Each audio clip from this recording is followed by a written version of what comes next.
Mental Positiva. Bienvenidos todos. Como siempre les acompaña Maura Alejandra Herrera Bravo, neuropsicóloga clínica, y de mi mano Carlos José de los Reyes Aragón, profesor del Departamento de Psicología de la Universidad del Norte. Carlos, ¿cómo estás? Hola Aleja, ¿cómo estás? Muy bien, gracias a Dios. Excelente, me alegra mucho. Aleja, hoy vamos a hablar de un tema sensible, ¿no? Según la Organización Mundial de la Salud, para el año 2030, los problemas de salud mental serán la principal causa de discapacidad en todo el mundo. De hecho, según la OMS también, una de cada cuatro personas tendrá algún trastorno mental a lo largo de su vida, y en el mundo existen afectadas por los problemas de salud mental 450 millones de personas, que son muchas personas. Cifras bastante significativas, Carlos. Definitivamente, pero así como hay dificultades en salud mental, trastornos de enfermedad mental, también hay las personas que les cuidan, cuidadores, que son padres, hermanos, familiares y por supuesto parejas. Y ese es el tema justamente de hoy. ¿Qué pasa o cómo hago, qué debo hacer si mi pareja tiene una enfermedad mental? Así es, Carlos. Aquí recordando anécdotas con algunas de mis amistades, recuerdo claramente que tuve una amiga, o bueno, tengo una amiga, que estuvo en una relación con una persona que tenía un trastorno afectivo bipolar, donde las fases por las que pasaba era de tipo maníaco. Y viví prácticamente todo su proceso porque fue como ese apoyo, ese bastón que tenía ella, pues teniendo en cuenta pues mi profesión. Siempre buscó como esa ayuda de mi amistad. Y bueno, recuerdo claramente todo el proceso y cómo para ella, pues a pesar de amarlo mucho, porque realmente el diagnóstico de su pareja lo obtuvo después de estar con ella. Entonces tenía como esa disyuntiva en lo amo demasiado, pero siento que esta situación me está sobrellevando a límites, no sé qué hacer. Entonces todo el proceso que vivió fue bastante difícil. Lo importante aquí es, como siempre lo hemos mencionado, identificar hasta dónde puedo llegar y buscar ayuda profesional. En el caso de mi amiga, pues logró encontrar esa ayuda profesional que le permitió poder solventar pues esa situación en ese momento. Excelente, un muy buen ejemplo, y por eso también, para no solo quedarnos en la experiencia que por supuesto podemos tener nuestros conocidos o personas incluso que nos están viendo, nuestros televidentes, por eso tenemos a nuestra invitada Gisela Bolívar. ¿Cómo estás, Gisela? Hola, Carlos. Encantados de tenerte aquí en Salud Mental Positiva. Gracias por la invitación y bueno. Sí, un poquito de Gisela. Ella es magíster en psicología, especialista en psicología clínica, psicoterapeuta de adolescentes, adultos y parejas, con más de 20 años de experiencia en el área clínica. Además ha trabajado en diferentes clínicas y hospitales en el campo de la salud mental, en programas de promoción y prevención, consulta externa, abordando temas como ansiedad, depresión, esquizofrenia, adicciones, reeducación en adolescentes y conflictos de pareja. Así que tenemos una persona súper competente para trabajar. Además, también agregar, compañera de estudios de psicología cuando yo estudié. Entonces, bueno, comencemos entonces con esta primera parte o primera pregunta. Son algunos mitos que a veces pasan y que pueden afectar esa relación de pareja o esa concepción, y es, a veces nos han llegado preguntas de las enfermedades mentales son peligrosas. Existe obviamente mucho estigma en ese tema. En un programa justamente anterior también lo estuvimos conversando. ¿Y cómo podremos entender eso? ¿Qué es esa enfermedad mental? ¿Es peligrosa? ¿En qué consiste? Mira, como toda enfermedad, yo pienso que el hecho de que pueda ser tratada va a ayudar a que no termine en algo grave, ¿no? Una enfermedad mental como tal no es que sea peligrosa. Algunos síntomas pueden llegar a ser peligrosos, por ejemplo, las ideaciones suicidas o obviamente el mismo acto de autoagresión o heteroagresión, pero como tal la enfermedad no es peligrosa. Hay tratamientos para eso. Entre más conocemos la enfermedad y más nos psicoeducamos, pues obviamente el riesgo de autodañarse o de dañar a otros pues se va a reducir. Ok, o sea que depende mucho obviamente de los síntomas y que esté controlada las dificultades que estos síntomas generan estén controladas normalmente, bueno, siempre con la ayuda de un profesional, ¿no? Así es.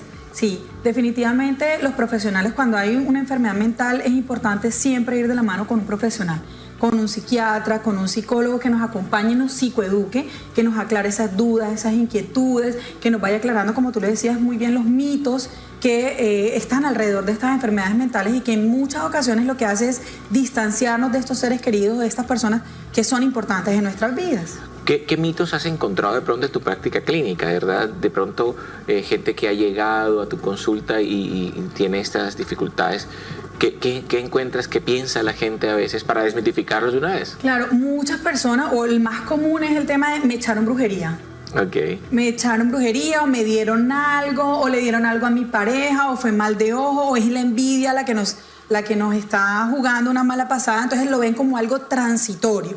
Y hay muchas enfermedades mentales que realmente no son transitorias, que están ahí un poquito como estancadas o fijas en la persona y que tienen que ser atendidas para no llegar a que eso se termine afectando la relación. Claro, y en un episodio que tuvimos también sobre espiritualidad, muchas veces es que en algunos casos es un factor protector, la espiritualidad, pero en otros casos son más bien factores de riesgo porque terminan rechazando tratamientos, claro, o considerando que no son con la base pues científica que normalmente existe. Así es. Otro de los mitos que también he encontrado es que una persona que sufre de enfermedad mental ya no sirve.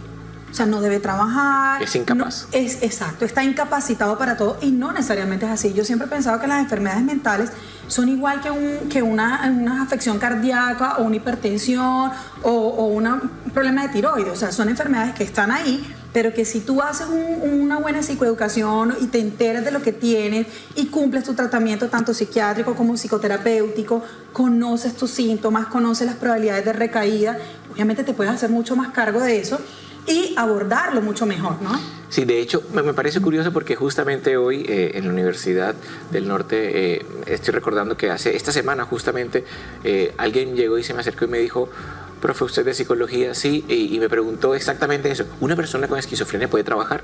Y yo dije, por supuesto que sí puede trabajar. Pues obviamente dependerá de su estado en el momento, pero es como cualquier otra enfermedad, pues también puede trabajar, también puede hacer muchas cosas. Totalmente. De hecho, hoy en día yo tengo varios pacientes jóvenes que actualmente están trabajando, son profesionales de la salud y son casos exitosos. Yo hace poco, porque bueno, está recién, le preguntaba ¿cuántas recaídas tú has tenido? Y me dice, ninguna. O sea, el nivel de conciencia, incluso uno pensaría que una persona con esquizofrenia no tiene una buena introspección, ese cuestionarse a sí mismo, ese ver sus síntomas, y esta persona trabaja, estudia, tiene una dinámica familiar muy funcional, muy social, reconoce sus síntomas. Obviamente cuando aparecen esos delirios, esas ideas fantasiosas o mágicas, me dice, me siento extraño cuando estoy hablando de esto hace parte de mi enfermedad, y capta y frena. Claro, es importante ahí la apropiación de la enfermedad, la aceptación de la enfermedad para poder llegar a este tipo de funcionalidad, como tú lo mencionas, es decir, reconozco en qué momento ya estoy teniendo síntomas diferentes y empiezo a autorregular, ¿verdad? O a buscar la ayuda necesaria para poder controlar la sintomatología. Así es, sí, definitivamente en un diagnóstico de enfermedad mental, creo que de las principales es hacerte cargo. O sea, no lo elegiste, no lo buscaste, no fue culpa tuya, no fue algo propiciado, fue algo que te tocó vivir lastimosamente, para bien o para mal, pero fue algo que te tocó, no fue algo que tú provocaste, y eso es lo que pasa en muchos pacientes, se sienten culpables por la enfermedad. Creo que en ese punto ya lo único que nos queda es reconocer, aceptar y hacernos cargos, que eso va a permitir que la enfermedad evolucione mucho mejor y que la calidad de vida que tengan una persona con una enfermedad mental pueda ser algo muy productivo o vivirlo desde el bienestar y desde la plenitud. Así es, entonces importantísimo eso, que la persona que ha sido diagnosticada sepa que es una cuestión que no tiene nada que ver con él, sino simplemente aceptar y adherirse a un tratamiento para poder ser más funcional. En ese sentido, Gisela, pues es importante la salud mental de nuestras parejas, pero también es importante que esa salud mental o esas situaciones a las que nos enfrentamos o se pueden enfrentar las personas que conviven con una persona con un diagnóstico específico en alteración de salud mental, pueden atender de manera correcta a esas dificultades o a esas situaciones específicas. Por eso, cuando una pareja recibe algún tipo de diagnóstico de una alteración mental, ¿qué debo y qué no puedo hacer cuando llega a esta situación? Mira, de las cosas que normalmente creo que hacemos todos cuando nos dan un diagnóstico y es irnos a Google. Lastimosamente, Google no termina siendo el mejor consejero porque todo es trágico. Entonces, realmente, si necesitas saber qué está pasando con tu pareja en términos de una enfermedad mental, ves a un profesional. Ves a un psiquiatra, ves a un psicólogo y psicoedúcate frente a esa enfermedad mental que tiene tu pareja. Normalmente siempre tendemos a botar toda nuestra atención a esa persona y muy poco nos hacemos cargo de nosotros y de cuidarnos nosotros en esa relación. Pero definitivamente el buscar un profesional para psicoeducarte y saber qué pasa con la enfermedad de tu pareja es clave. Lo otro, creo que también tendemos a conversarlo con muchas personas y es un tema más de desahogarnos y no siempre termina siendo favorecedor, ¿no? Porque está la experiencia, es que un amigo de un amigo mío le pasó esto y hizo esto y terminas abrumándote por la experiencia de los demás y creo que cada experiencia es completamente diferente.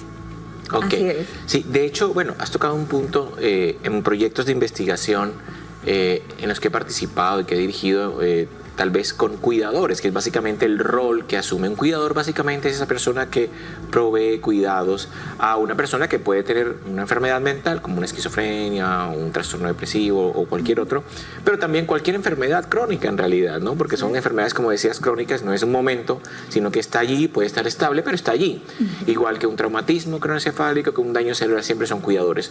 Nosotros hemos trabajado con cuidadores y lo que encontramos, por ejemplo, es que existe sobrecarga, ¿no? Y esa sobrecarga se genera porque es una situación que demanda mucho. Lo comentaba Alejandra al principio en el ejemplo de su amiga, es que demanda muchas cosas. Y algo que me gusta de lo que dijiste y que siempre pongo como ejemplo es que es también atender tu propia salud mental, ¿sí? Cuando uno va en un avión, siempre pongo este ejemplo también, va en un avión y dicen, si hay una despresurización, póngase usted primero la máscara y ayude a otros. ¿Por qué? Porque si tú no estás bien, tampoco vas a poder ayudar a otras personas. Ese es un aspecto que me parece interesante que dijiste. Y otro aspecto, por ejemplo, es el tener posibilidad de expresar, pero no necesariamente esa persona que dice, sí, eso y después de 3 días se murió. Bueno, eso es catastrófico, ¿verdad? Pero, por ejemplo, el poder normalizar. Y de hecho, una de las cosas que queremos hacer en Salud Mental Positiva es decirte, hoy, por ejemplo, estás en una situación de estas, es normal sentirse abrumado, es normal sentirse triste, es normal también, ¿sí? A todas las personas podrían pasar que quisiera no tener o salir corriendo y desaparecer. Sí. Es normal y no hay que sentirse culpable por eso, porque la culpa carcome un poco al cuidador. Así es, termina carcomiendo, termina dañando y termina también enfermando al cuidador. U otras personas empiezan a sentirse señaladas. Es, por ejemplo, es que no, mira que él te quiere mucho, él estuvo contigo cuando tú tuviste esto, y entonces genera la culpa todavía más grave. Se profundiza la culpa, así es. Sí, hoy en día definitivamente, tú lo ponías, cuando tú cuidas de ti vas a estar en disposición de cuidar al otro, tienes algo que ofrecer al cuidar al otro. Y el tema de hablarlo no con todo el mundo.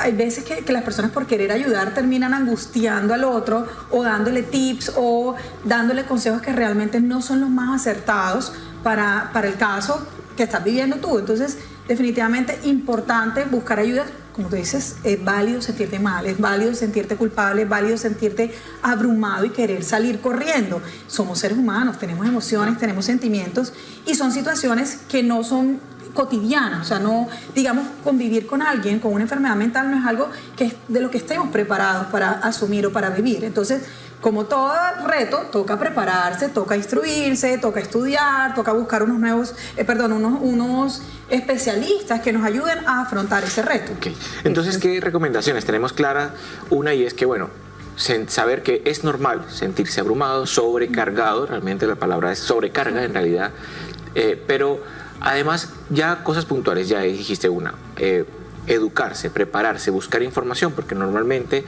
las personas se sienten más abrumadas si tienen menos información de qué hacer. ¿Qué otras cosas pueden hacer estas personas cuando ya tienen ese diagnóstico de su pareja?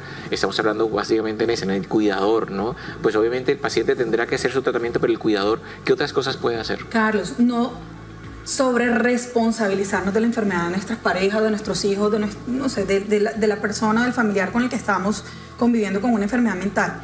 Independientemente que yo sea su apoyo y su cuidador, no me puedo hacer responsable completamente de su enfermedad. Puedo apoyarlo en el tratamiento, en acompañarlo a las citas, pero en último, la persona que tiene su enfermedad mental tiene que hacerse cargo de ella, tiene que ser consciente y responsable, valga la aclaración. Y también responsable, exacto, gracias, por su medicación, por estar pendiente de su cita. El hecho de que tengas una enfermedad mental no te incapacita para hacerte cargo de ti, para cuidar de ti.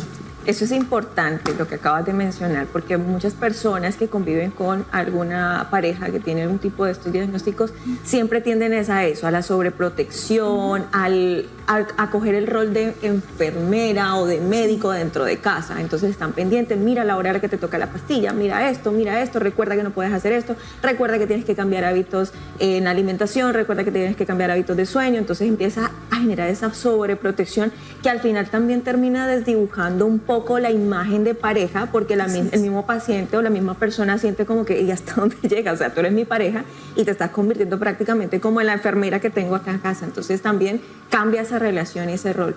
Claro, termina asumiendo hasta el rol de mamá o de papá con tu pareja. Entonces, no, ven, yo saco la basura, ven, yo te llevo el plato a la cocina. No, o sea, la persona tiene que seguir su rutina, tiene que también sentirse útil. Una enfermedad, independientemente que restrinja ciertas áreas de tu vida, no necesariamente tiene que restringir tu vida en el quehacer, en el relacionamiento, en el autocuidado, en lo que aporta en la dinámica de la casa o en el cuidado de los hijos. Pero así como también cambia la enfermedad mental el comportamiento, hace que algunas cosas del comportamiento del paciente cambien, pues así también cambian los comportamientos, actitudes de su entorno familiar y sobre todo del cuidador principal.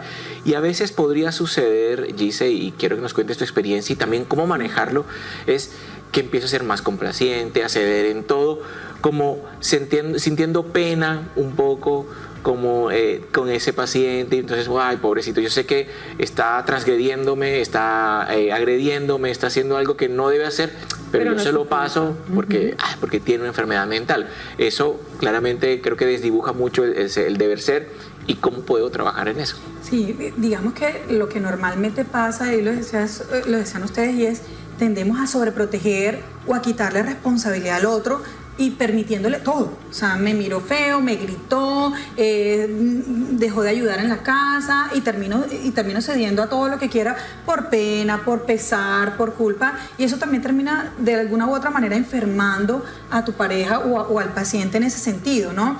El percibirme a través de los otros como alguien incapaz, como alguien que pueda hacer lo que quiera y no va a haber ninguna consecuencia, también termina siendo dañino para el paciente. Hoy en día yo creo que entre más ayudemos a la persona a verse normal, va a permitir que esa persona pueda asumir su enfermedad, hacerse cargo y tratar de llevar una vida lo más normal o más natural posible, ¿no? Dentro de las rutinas que llevaba. El tema de no hablar lo que me molesta con esa persona, termina por ceder, por flexibilizar todos los límites y los parámetros de la convivencia y la dinámica familiar y termina por afectar, obviamente, la tranquilidad, la armonía del hogar. Así es, porque genera también ese episodio ansioso de cómo hago, de qué manera abordo estos temas, si no sé cómo va a reaccionar, entonces genera bastante malestar. Entonces es clave lo que tú mencionas, Giselle, el hecho de entender primero que el paciente también debe hacerse responsable de su enfermedad, que no soy yo como pareja quien debe asumir ese rol, sino debo apoyarlo, pero también teniendo en cuenta que es completamente funcional, ¿no? Así es. Sí, darle la responsabilidad al otro de lo que también le corresponde. La pareja tampoco es culpable de la enfermedad que está viviendo el otro. Y como tal, cada quien se tiene que hacer responsable, como dice, de su propia maletica, de sus propias cargas. Estamos ahí para apoyar, pero no para permitir o que los demás hagan con uno lo que uno quiera, así sea que sea por una enfermedad. Acordémonos también que en muchas ocasiones, no digo que en todas, y es importante, quiero aclarar ahí porque no quiero ser malinterpretada, las enfermedades también tienen unas ganancias secundarias afectivas en nuestros familiares y en nuestras parejas. Como estamos enfermos, recibimos más atención, recibimos más cuidado, recibimos más flexibilidad ante el otro, ante la irritabilidad que presento ante el otro. Y como me lo permiten, me aprovecho. ¿ya? Entonces es importante no caer tampoco en esos extremos y también poner nuestros límites, ¿no? Saber que siempre hay una ganancia efectiva en la pareja que está enferma o en la persona que está enferma con respecto a los demás. Es chévere sentirse cuidado, es chévere sentirse atendido, es chévere sentir que a uno le permiten ciertas cositas más que a otros, ¿no? Claro, y pasa en cualquier enfermedad. Yo recuerdo que cuando estaba también yo pequeño, pues sí, el día que me enfermaba me estaba prácticamente muriendo, era solo una fiebre, pero yo, claro, porque recibía atenciones, la frutica que me gustaba, los juguitos, me permitían ciertas cosas me las permitían, pero solo porque estaba enfermo, realmente ya no, el resto de días no, era la regla que es. Entonces es importante porque consideramos entonces a una persona y le estamos dando esa imagen de no puedes hacerlo o puedes hacer estas cosas que no deberías debido a que tienes una enfermedad, un diagnóstico o cualquier tipo de condición. Así es, Carlos y Gisela. Yo creo que algo importante que también hay que rescatar y es que no hacer esa diferencia en el diagnóstico, ¿no? Entonces, sí, por ejemplo, si es una enfermedad fisiológica o física, bueno, no pasa nada, ¿cierto? Listo, estamos ahí, atendemos, pero si es una enfermedad mental, entonces tendemos al estigma y al rechazo, claro, o al ver de qué manera, o a sentir incluso hasta vergüenza, ¿no? Es que mi pareja tiene tal cosa. Así conforme puede tener un cáncer, puede tener, no sé, algún otro tipo de diagnóstico, una hipertensión, pues tener una enfermedad mental también es normal. Así como dice, mi esposo es diabético, pues mi esposo tiene diabetes. Exacto, es más fácil, en algún momento lo tratábamos en un programa, es más fácil decir, mi esposo tiene hipertensión, mi esposo tiene alguna enfermedad cardíaca, a decir, mi esposo tiene un trastorno afectivo bipolar o mi esposo tiene depresión. Sí, definitivamente los diagnósticos terminan siendo etiquetas que nos distancian del otro. Exacto. Entonces, esa parte de las etiquetas, o sea, más allá, una enfermedad mental es una enfermedad mental como cualquier otra. Lo importante es hacernos cargo de esa enfermedad, llevar el tratamiento adecuado. Normalmente, mira, terminamos yendo al exorcista, al tarotista, al de las cartas, al de, no sé, una cantidad. Al del baño. Sí, total, a todas estas partes esotéricas. Y por último, realmente es que buscamos a los especialistas que son los competentes para ayudarnos a abordar de manera acertada este tipo de enfermedades. Así es, Gisela. Gisela, finalmente a nosotros siempre nos gusta dejar a nuestros televidentes con algunas recomendaciones. ¿Qué recomendaciones podemos darle para que puedan sobrellevar esa cotidianidad del diagnóstico de una enfermedad mental en la pareja? Sí, yo creo que clave, si hay rutinas que hay que cambiar, obviamente el tema de tener hábitos de sueño mucho más saludables van a ayudar a que una persona se mantenga más sana, tenga o no tenga una enfermedad mental, pero digamos que con una enfermedad mental favorece mucho más el tratamiento y la proyección de la enfermedad. Una buena adherencia al tratamiento ayuda, el no consumo de alcohol va a favorecer muchísimo la respuesta al tratamiento farmacológico, continuar con los apoyos psicológicos y psiquiátricos, ir con tu pareja, acompañarla, al retroalimentar tanto al psiquiatra como al psicólogo en la dinámica familiar de cómo está funcionando tu pareja. Hacer actividades en donde tu pareja también se sienta productiva, ejercicio, salir a un parque, compartir espacios de verdad que nos hagan sentir todavía vivos, todavía sanos, que nos generen bienestar. Creo que eso, y obviamente psicoeducarte muy bien. Creo que muchas veces juega un papel fundamental esos mitos o esas creencias irracionales que tenemos acerca de la enfermedad mental y que terminan por dañar nuestra relación, por dañar a nuestra pareja en esa forma de percibirse o de verse ya de una manera más incapacitante o inservible lastimosamente. A veces se sienten de esa forma, ¿no? Es correcto. Yo creo que ese es el ingrediente principal, ¿no? La psicoeducación. Hacerme propio de ese diagnóstico, ¿verdad? Y como pareja, pues entender y comprender. Eso va a sobrellevar la situación, ¿cierto? Va a hacer que esos momentos difíciles pues sean un poco más llevaderos, porque voy a entender desde diferentes perspectivas qué está sucediendo con mi pareja, ¿verdad? Entonces, psicoeducación, obviamente, como tú decías, cambiar hábitos saludables, ¿verdad? Comprender que la otra persona también lleva un proceso, ¿cierto? Que no es culpable, como tú lo mencionabas, que no es culpable de tener ese diagnóstico, sino que poco a poco apoyarnos en pareja, ¿cierto? Apoyarlos.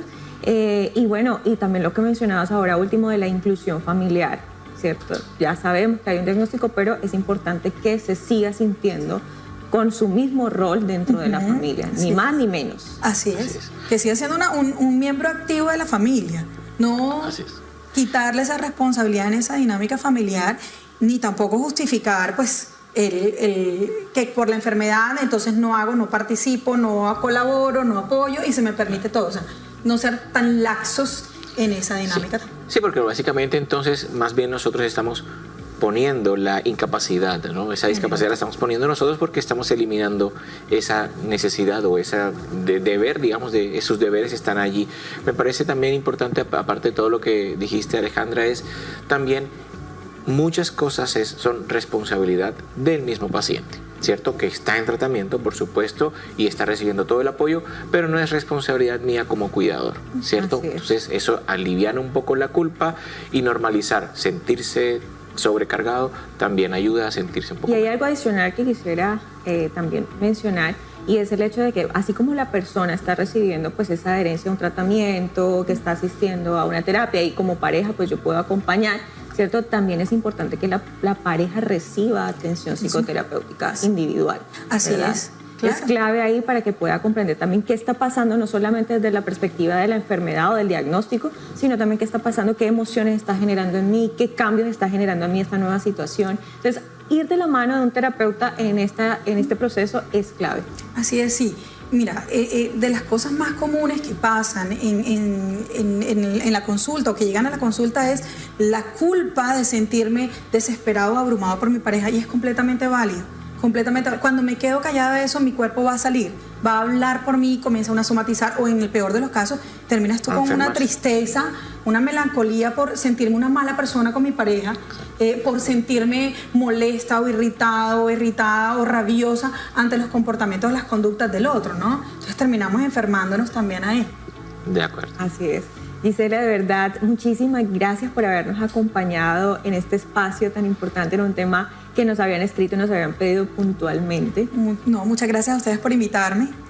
Perfecto, las puertas de Salud Mental Positiva están abiertas siempre para ti, para trabajar todos estos temas. Gracias. Y a ustedes televidentes también es importante, lo que queremos lograr con este programa es contribuir a bajar el estigma en torno a la salud mental. Recuerden que un ambiente basado en el respeto por el otro es clave y fundamental en todo este proceso cuando tenemos a alguien con algún tipo de diagnóstico de enfermedad mental, igual que sucede con otro tipo de diagnósticos. Y bueno, esperamos que en casa este programa haya sido de provecho para todas estas personas que están pasando por una situación similar, y a quienes no, pues que tengan esas herramientas para poder trabajar cuando alguien aparezca con estos casos. Entonces, bueno, saben que nos pueden encontrar en nuestras redes sociales, en Instagram, SM Positiva, en las redes sociales del canal CTV Barranquilla. Y bueno, saben que tienen una cita con un episodio más de Salud Mental Positiva. No siendo más, les dejamos con un gran abrazo.